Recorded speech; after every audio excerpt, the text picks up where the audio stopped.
Hi, Valentino. Dear Valentino, we are Michelle and Barack Obama, and we would like to invite you in Chicago. Do you think you have what it takes to become the prime minister? I'm working to reach my goals. I'm not working to reach my dreams.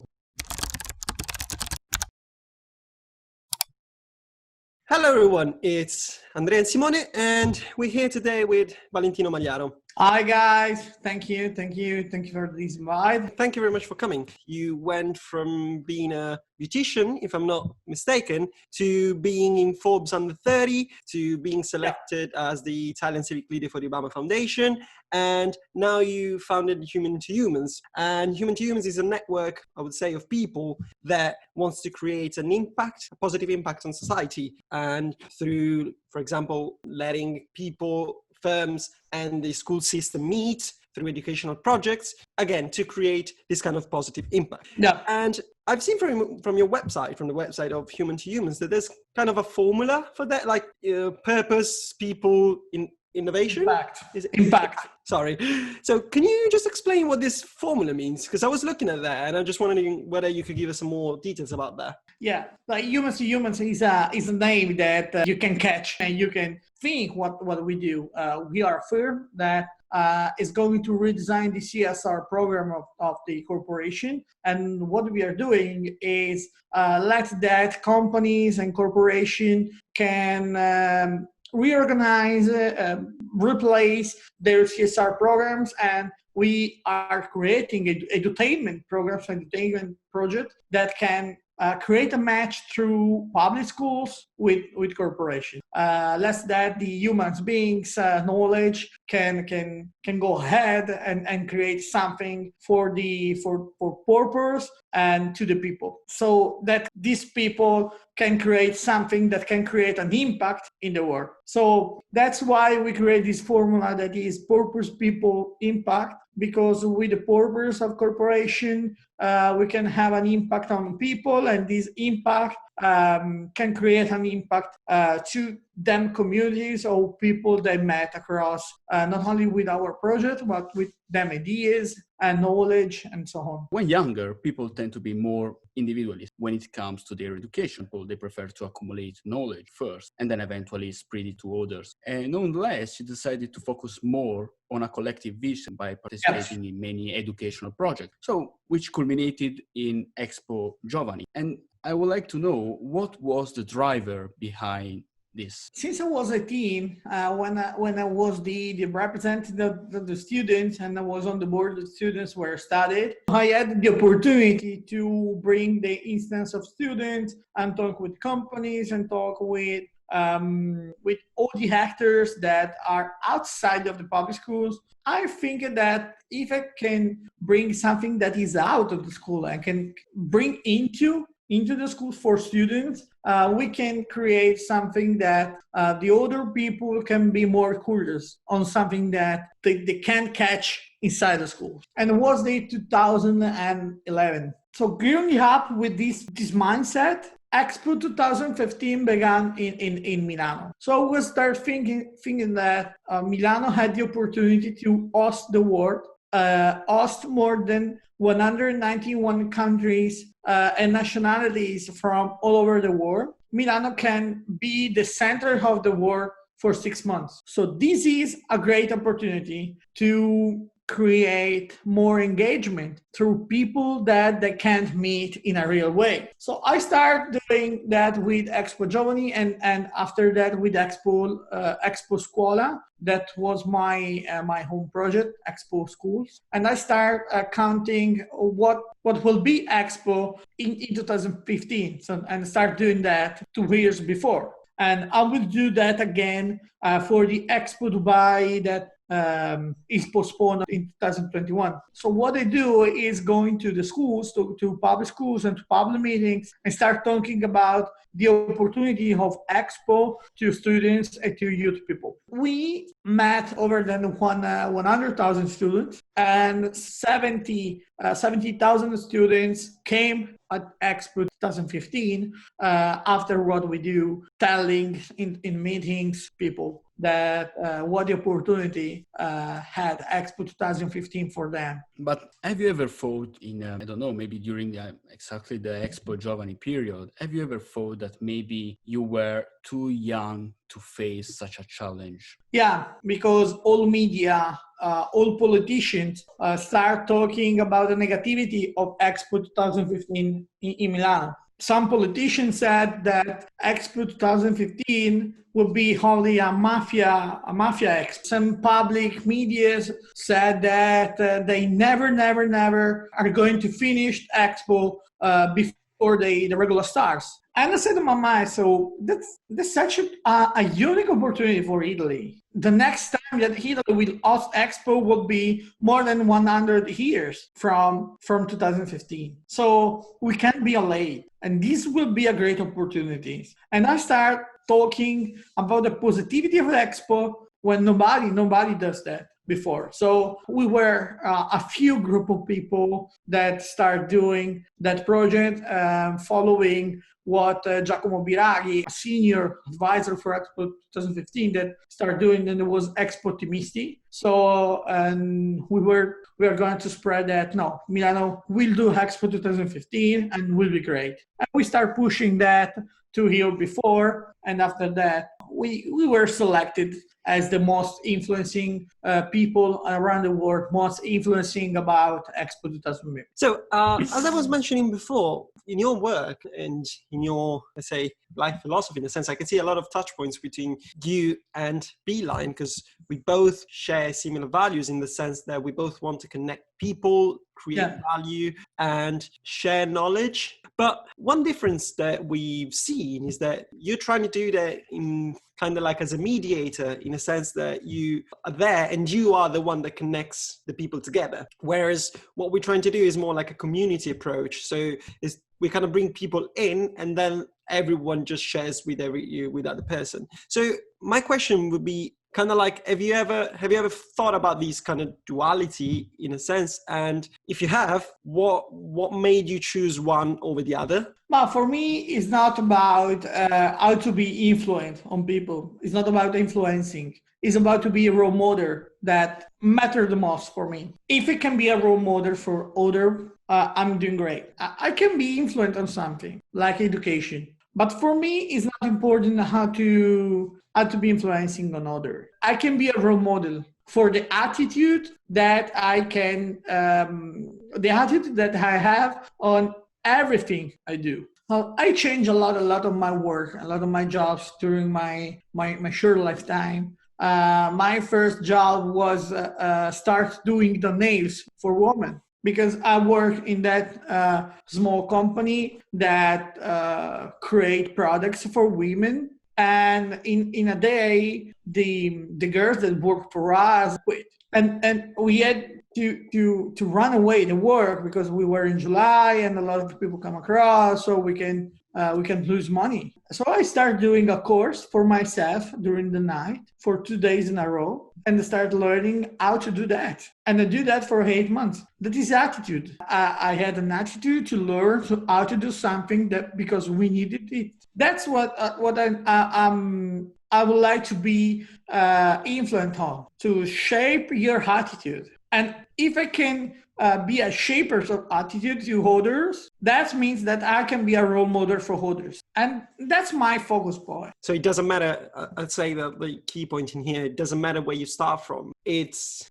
how you deal with all of the situation that make you who you are, and who you are is more important than what you're doing. I really want to know something, so get ready for this question, okay? This doing nails, did you develop in that period some kind of skill that now you are still keeping, you are still using for yourself? How to be a psychologist. How to understand people and say yes, blah, blah, blah, blah, blah, blah, and yes, no problem. For most time of our our day, we don't listen to the others because we are focused on tell our projects to others, and we are waiting that other people are going to listen us. But if we can listen others, we can count our stories. That was a great exercise that I had the opportunity to do, and I learned a lot. You're willing to meet a great number of people each year. How many people? 50, if I'm not wrong. 15 that I would like to meet on Saturday. So I give free 40 Saturdays for people that I don't know in a real life, that write on me on LinkedIn and on Facebook. And I select 40 of them and I meet them. So my question for you is, what about physical encounters that is missing in virtual ones? And can a virtual meeting have the same impact? For me, a virtual impact can't have the same impact on a virtual, because you can feeling the vibe.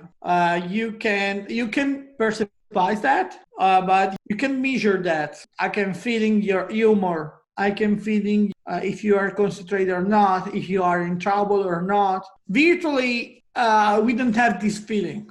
For me, meeting people is so important, because I'm working with people, not with companies. I work with people that represent that company. I work with people that are studying on these schools, and I have to create an impact on people. And if I want to create impact on people, I must learn what do the people in this situation. And if I want to know the situation, I have to go into the situation. I must to be on site. So that's why I do this kind of activity. That's why I give my free time on meeting others that I don't know, because for me it's an exercise to talk with people that I never met before. It's an exercise to understand more, to listen more. For me, it's important that measure the quality of the people that I'm meeting in a situation that can be crazy for the people that I meet.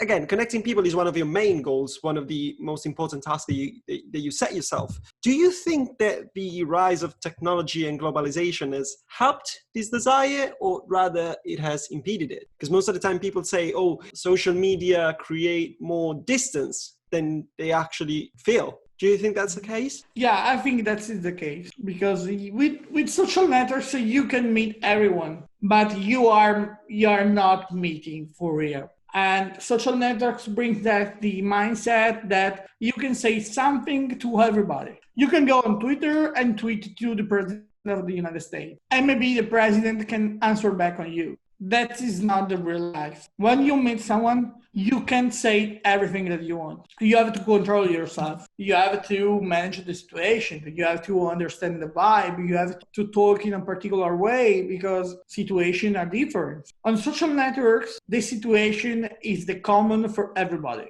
Everybody, we got a PC, a laptop, or a smartphone, and we can write on Twitter. And for everybody, the situation is the same. One browser, one message. We have to think that they are two places completely different, and they have two rules completely different. So what you do in the real time, you can do online. You can be the same. You have to be more focused on what they are typing, because the message that you are saying, you are typing, can be dangerous for others or can be helpful for other one. At the same time, when you meet other people, if you say something that is not good, can create a bad vibe on others, and good things can create a good vibes and so on. But if you are learning from the screen, you can say something, but you don't have the opportunity to understand what other people are going to recipes that. But at the same time, from another perspective, if you think about it, technology gave me the opportunity, as well as to many other guys, to meet you. Exactly. So what do you think about it? Maybe in a kind of sense, technology can be really helpful to create more contacts between people who want to meet other people. Yeah, but it's how to use that methods, how to use that tools to meet others that count most. Is how to use your tools that is saying to me what kind of people are you? So it's more like a tool than a replacement. Yeah, for me it's the same. For me it's like that. Another one of your main objectives is to close the communication gap between generations, so which is also one of the main values of BeLive. In your opinion, why is it difficult for an adult to truly communicate with a young person and vice versa? Bring your phone with you. Open your WhatsApp chat. Yep. Tell me the age about the 10 people that last 10 message. Same as me, basically. Okay, replace that for all people in the world. The oldest one, if are doing this exercise, they talk with people with the same age. Older are talking with older. Young I'm talking with young people. We don't have the opportunity to create match with different generations. And that's what with humans to humans I do. In my events, I always have on the same stage people from different situations, different generations, same topic, and I invite a youth that are going to talk on that, the middle age and the senior. Different vibes, different opinions, and you can create a good communication to different generation. So we have to create more opportunity to permit to let that other people from different generation can meet each other. And that's what with humans to humans I do. What is the role of the old generation and the role of young generation, and why it is so important that they meet and they talk to each other? We are living that situation that the older are deciding the future of the younger, but innovation changed a lot since the last 50 years. Technology changed everything. And the older people now that are in position that have to decide for others, they didn't understand that changing. They didn't understand the innovation that are replacing some jobs and some opportunities. They are not understanding the power of technology. And some people from Gen X and Gen Z are more clear and on how to manage the technology on public situation and private situation. And we must create a match from these different generation, because the older don't have care about technology. In some positions, in some roles, we have to put a millennials on that to give some feedback, some different feedback. When I was in Expo, I worked with I was the youngest at the table. They understood my abilities and my attitudes, and that my vibe can inspire them too.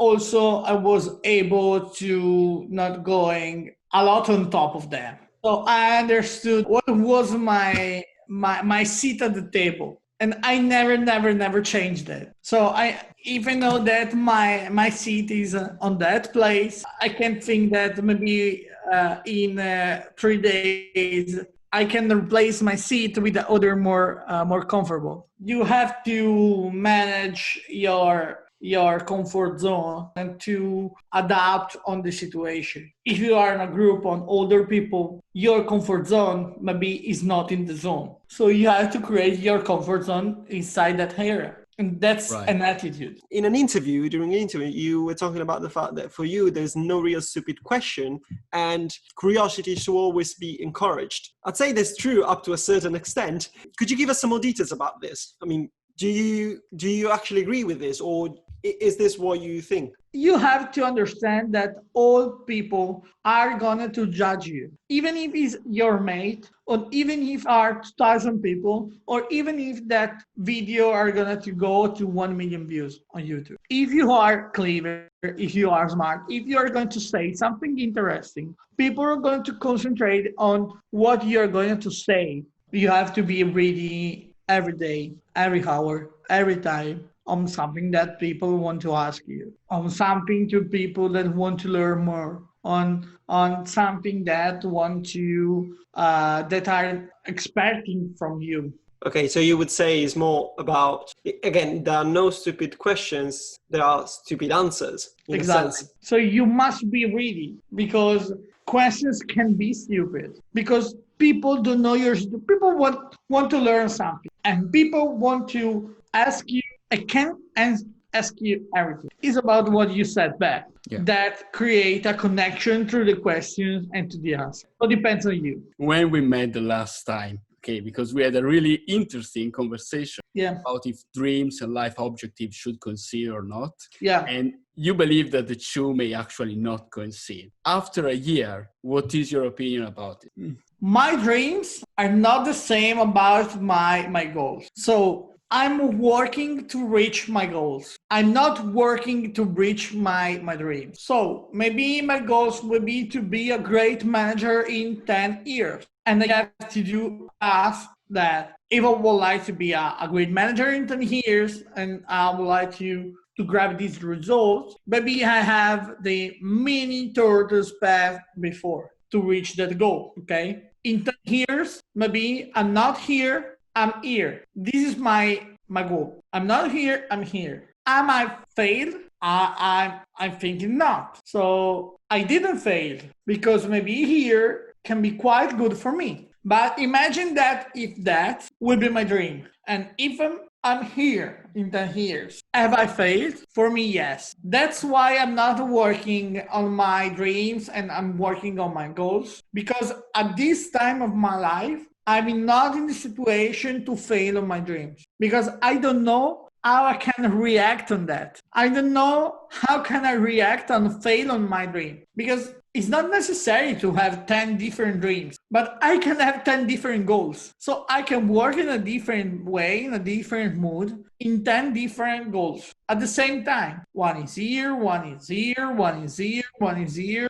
And for this one, I'm reaching here. For this one, I'm reaching here. For other one, I'm reaching here. But the dream is always here. We don't have here or here. This is the dreams. This is what I want to reach. I disagree about this topic because, in my opinion, failing is so important. And to achieve my dream, I won't fail. So for sure, I'm going to fail. But for me, trying to achieve that dream allows me to fail.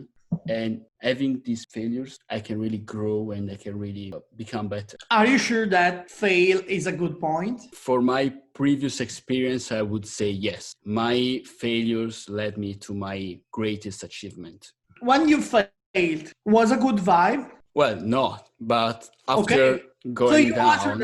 So you answered that. Yeah, I know that, but that wasn't good. Fail for me is not a good moment. That's true. So I don't want to fail. Stop. It's not that I learn. You can learn from good things. I mean, I think both of your perspectives, I think they all come from different ways to learn. Because people might learn from successes and other people might learn from failures. But exactly. That doesn't mean that any of it... That's the point.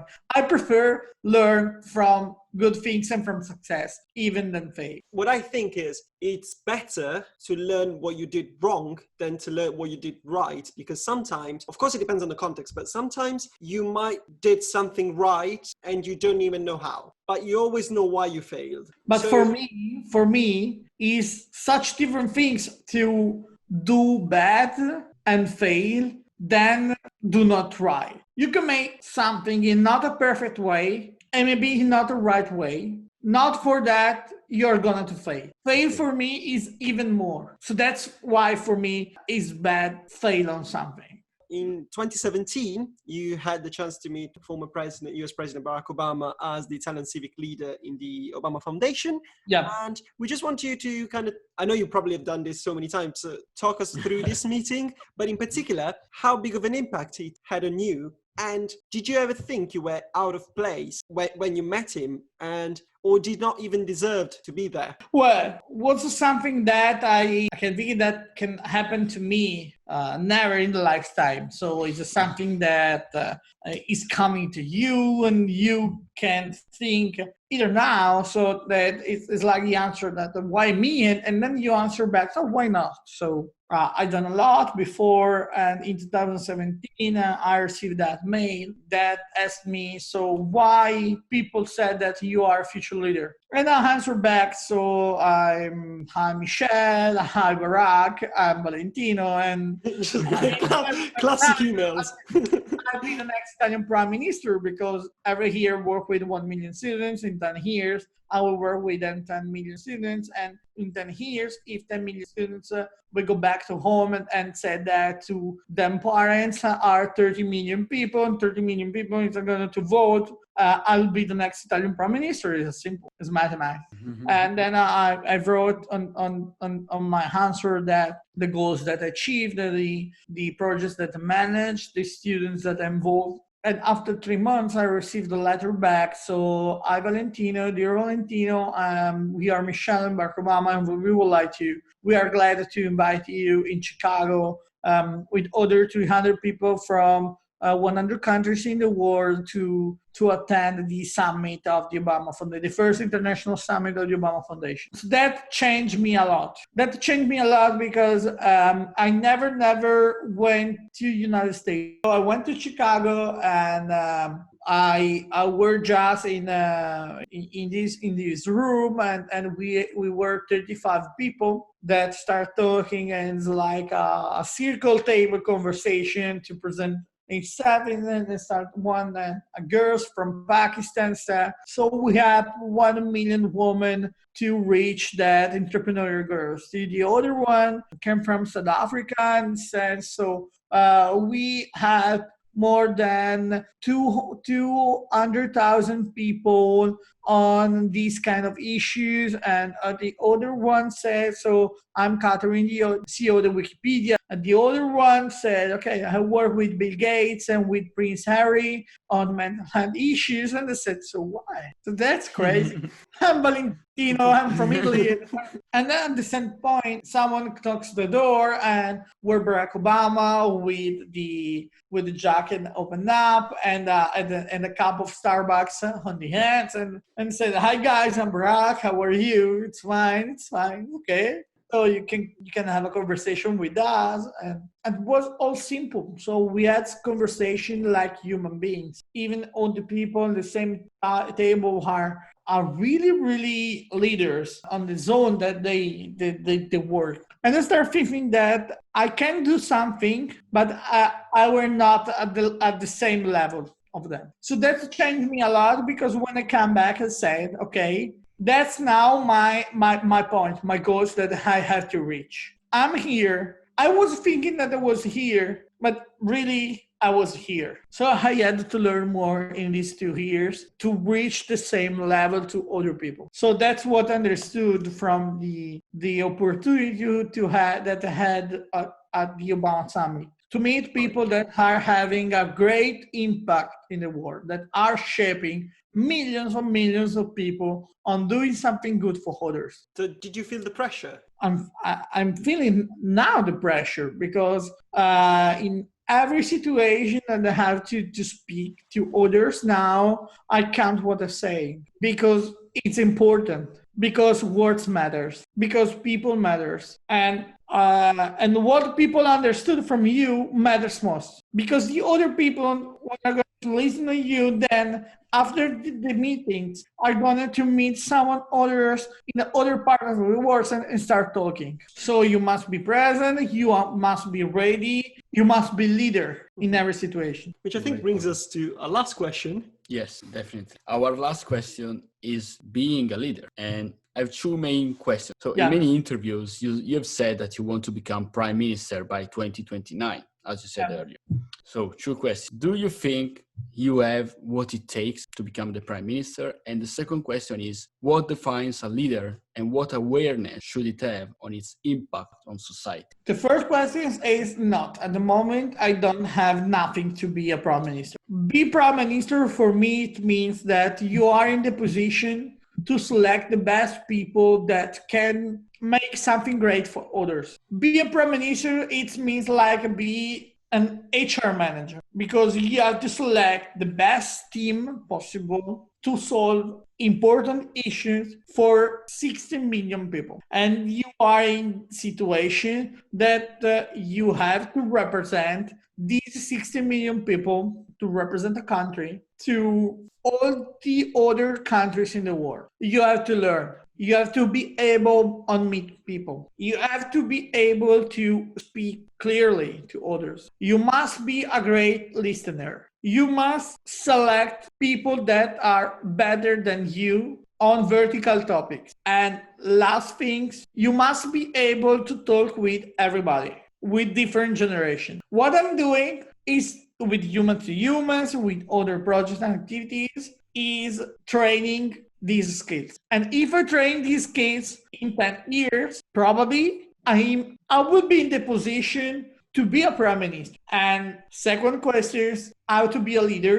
For me, the leader is the person that when go to the room, even if he's in a silent mood, are going to create a light inside the room. Can be lighter. And be a leader is not always a good role, because for someone, leaders is the person that is giving to you information. For other one, leader is the person that is angry if you are not reach the goal. And for that, you are leader because you want to reach goal in every situation. For other ones, leaders is the person that is able to let the other people meet each other. So for a lot of people, leaders is something different. So we don't have a single leader or single definition of leader. But being leaders, it means that you are the enabler to permit that other people start doing something for themselves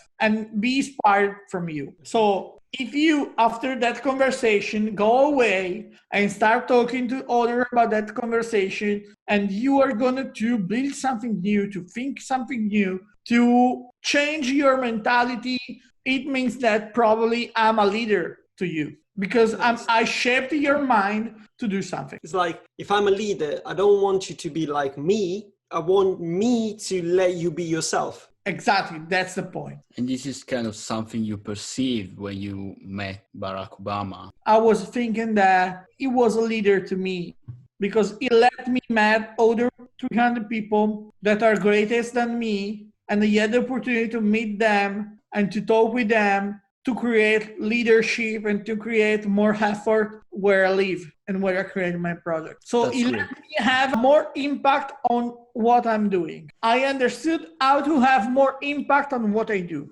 They gave you inspiration. This is, to me, is be a leader. I really hope you manage to succeed in your goals, but I'm really curious what's going to happen in 9 years. We are taking disappointment. Absolutely. 9 years, we're going to have another interview. But I really wish you the best. Thank you guys for this amazing conversation. Thank you for the leadership that you are creating with Beeline, and amazing to meet you, Andrea. Amazing to meet you, Simone. And I'm glad to be here. I'm always be present for you. I really appreciate that. Thank you. Thank you very much. But we have one last question. Would you like to join our community, Beeline? Yes, we promise there's no work involved. Of course. Amazing for us and for all the community. Thank you very much, Valentino. Thank you. Thank you Has been too. a real Hope to pleasure. meet you soon. It's Thank you very Simone, much. Andrea, and Valentino. Thank you very much for being here. And Thank you guys. we hope to hear from you again. Of course. Of course. Thank you. Thank Ciao. you.